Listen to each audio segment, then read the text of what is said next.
Hello friends, কেমন আছেন সবাই? আশা করছি সবাই ভালো আছেন। আজকে নতুন একটি রেসিপি নিয়ে চলে আসলাম। আজকের রেসিপিতে থাকছে করলা দিয়ে মটর ডাল রান্না।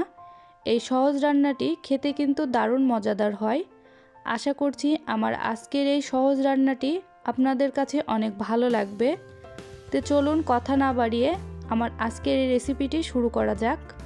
চুলায় একটি পাত্র বসিয়ে পরিমাণ মতো জল দিয়েছি। আমি এখন ডাল সিদ্ধ করে নিব। আমি এখানে 1 বাটি পরিমাণ মটরের ডাল খুব ভালোভাবে ধুয়ে নিয়েছি। ডালটি দিয়ে দিচ্ছি। আপনারা চাইলে প্রেসার কুকারেও ডাল সিদ্ধ করে নিতে পারেন। দিয়ে দিচ্ছি কিছু কাঁচামরিচ। আমি এখানে 4টি কাঁচামরিচ নিয়েছি। আপনারা কেমন ঝাল খাবেন সে অনুযায়ী মরিচটা দিয়ে দিবেন। দিয়ে দিচ্ছি 1 চামচ লবণ। দিয়ে দিচ্ছি 1 চামচ পরিমাণ তেল। এখন একটি ঢাকনা দিয়ে ঢেকে দিচ্ছি। ডাল সিদ্ধ হওয়া পর্যন্ত অপেক্ষা করব। ডাল সিদ্ধ হওয়ার পরে ফিরে আসলাম। এখন ডালটাকে চুলা থেকে নামিয়ে নিয়ে আমি করলাগুলো কেটে নেব। আমি এরকম সাইজের করলা নিয়েছি। এখন করলাটা কেটে নিব।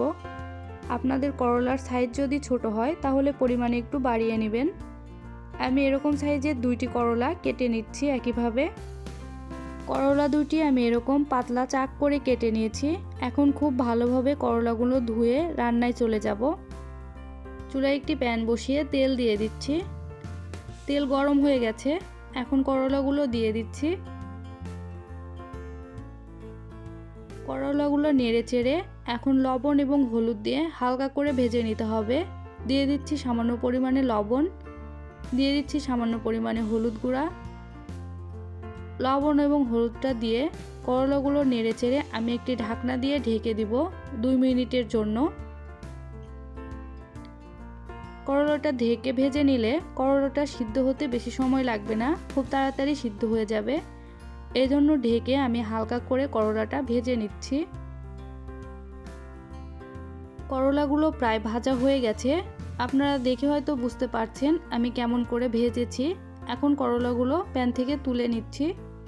এর থেকে বেশি ভাজা যাবে না। করলাগুলো তুলে নিয়ে আমি একই প্যানে তেল দিয়ে দিচ্ছি। এখন ডালটা ফোড়ন দিব। দিয়ে দিচ্ছি 1/2 চামচ পরিমাণ পাঁচফোড়ন। দিয়ে দিচ্ছি 3টা শুকনো মরিচ। দিয়ে দিচ্ছি তেজপাতা। এখন এগুলোকে তেলের সাথে কয়েক সেকেন্ড ভেজে নেব। ভেজে নেওয়া হয়ে গেছে। এখন আমি ডালটা দিয়ে দিচ্ছি। দিয়ে দিচ্ছি কিছুটা পরিমাণ গরম জল।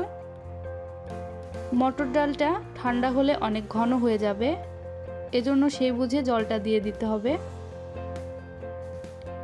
দিয়ে দিচ্ছি 1/2 চামচ পরিমাণ হলুদ গুঁড়া। দিয়ে দিচ্ছি স্বাদ মতো লবণ। আমি ডাল সিদ্ধ করার সময় লবণ দিয়েছিলাম, এই বুঝে লবণটা দিয়ে দিলাম। দিয়ে দিচ্ছি 1 চামচ পরিমাণ আদা বাটা। দিয়ে দিচ্ছি 1/2 চামচ পরিমাণ জিরা গুঁড়া। এখন সব কিছু খুব ভালোভাবে নেড়ে চেড়ে নিয়ে অপেক্ষা করব ডালটি ফুটা পর্যন্ত। ডাল ফুটতে শুরু করেছে। এ পর্যায়ে আগে থেকে ভেজে রাখা করলাগুলো দিয়ে দিলাম। করলাগুলো দিয়ে আরও 4 থেকে 5 মিনিটের মতো ডালটিকে রান্না করে নিতে হবে।